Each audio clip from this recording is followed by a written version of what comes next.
One of the things that panel readers don't like to appear is an idiot.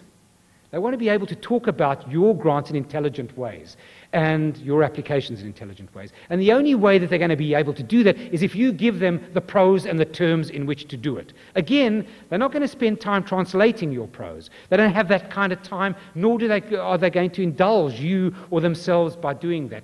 It is your duty to provide them the terms in which to sound intelligent to one another. And if you can make one panelist think that he or she can tell the other panelists what it is that is interesting about your work and why it is important in simple terms that are comprehensible, repeatable, accountable, you're 95% of the way to getting a grant, a fellowship, or whatever you're applying for.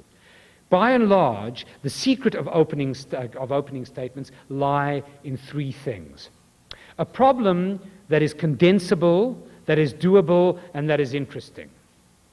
A problem that shows that you have some sense of what is important in the world, and a problem that shows that you have a passionate interest in what it is you're going to do. Those are the three keys to everything. Let me give you an example. A student of ours who now has a PhD competed for a Fulbright grant to work in Europe. She wanted to work among Sikhs in England. The applicant pool that year had 632 applications in it. 15 awards were given. That makes the odds very, very difficult. She had a very simple idea. What it was as follows. She decided that she wanted to study high school Sikh students in a northern English town. Now, think about that for a moment. Hey, I've got a great idea for you. I want to study high school students in a Sikh community in a northern English town. Does it sound riveting? No, it sounds dull as dishwater phrased in those terms. But the secret of the thing was she didn't phrase it in those terms. She had a very interesting way of formulating the problem. She said, look, what happens to first-generation immigrants from the former British empires, they come back to England expecting, especially as upwardly mobile families, to in fact enjoy prestige, right? They come to England, they find themselves stigmatized by their race.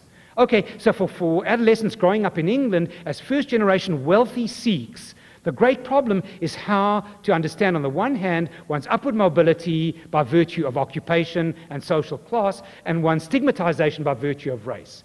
She managed to say that in 2 sentences. And what her third sentence said was, this is a problem that is in fact worldwide. It's a problem that ought to vex everybody because ultimately it has enormous social consequences. In 3 sentences, in other words, she managed to state a fascinating problem, its implications, and why it was something worth getting passionate about.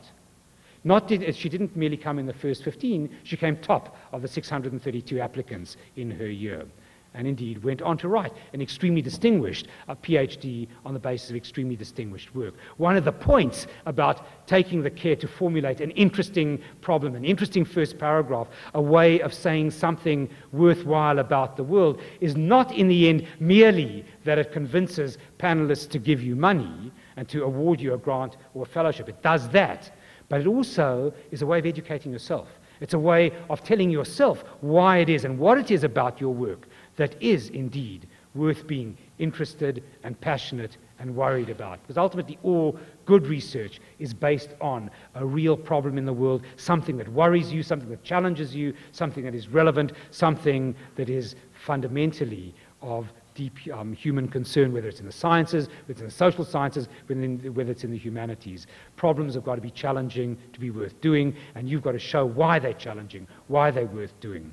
One of my first bosses, a man called Max Gluckman, was a very famous anthropologist in England, in fact, one of the founders of the discipline there, used to say to everybody who did research, who came by his department in Manchester in England, tell me why I should be interested in your work. I'm interested in I'm interested in my concerns. It's your duty to tell me why why your work is interesting. And it's no good saying somebody else should find it so. There's nothing intrinsic about the relationship between writer and reader that places an obligation on the reader to find you interesting. But there is something intrinsic in writing that demands that you make it interesting. And that is as true of grant applications, of fellowship applications, as indeed of all writing. And indeed, if you can construct a first paragraph, a project stated in kernel that is all of those things, you will create for yourselves a charter for interesting, worthwhile, and important research. That having been said, it seems to me that all the rest follows. And some of it, of course, follows from what I have already myself said. Stick closely to the requirements of any grant and fellowship application. Don't bother to phone a granting agency a week before the deadline and say, is it okay if I submit a week later? Assume that the answer is no. Sometimes it's not, but 95% of the time it is. The same applies with lengths, word lengths, page lengths, etc.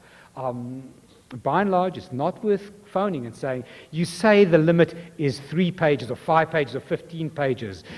What happens if I do it in a micro font? There's actually 35 pages long, but I do manage to cram it onto your form. Is that okay? Don't bother. Don't bother saying my thing is only 15.5 pages if the limit is 15. Or if they say your bibliography is included, well, I can get it in but for my bibliography. Assume, again, that reading panels and agency bureaucrats have many too many things to handle, that they're looking for reasons not to consider or indeed to make arbitrations between the ones that are on their desks. If you break the rules, it provides an easy opportunity for not reading your grant. And believe me, I have an ideological thing about reading everything that's submitted, but I remember being holed up in a hotel in Washington reading approximately 200 African Fulbright applications and thinking by number 130, are there any that can be excluded on extraneous grounds? My head is bursting by this point. And this is from somebody who really does believe that one should read everyone. Believe you me, you shorten the odds very greatly indeed if you stick by the rules. And it is not worth hassling agency officials or whomever to ask whether you can break them. Just assume that you can. Under those conditions too, all of the other things, reading for scoring, reading for trying to understand how you are, at least writing for how you're going to be read, makes all the difference. And here again, redundancy and irrelevancy are really very good ways of making sure by their elimination that you stick by the rules. A piece of advice that I give all my own students with all of their submissions, be they journal articles or grant fellowship applications, is when you think you're done, when you think you're finished, when you absolutely have read everything, you've edited until you can edit no more, shove your thing into a drawer, right? Forget it for 2 weeks. Take it out and then reduce 10% of the words. It's always possible to do. Believe me, it's always possible to do.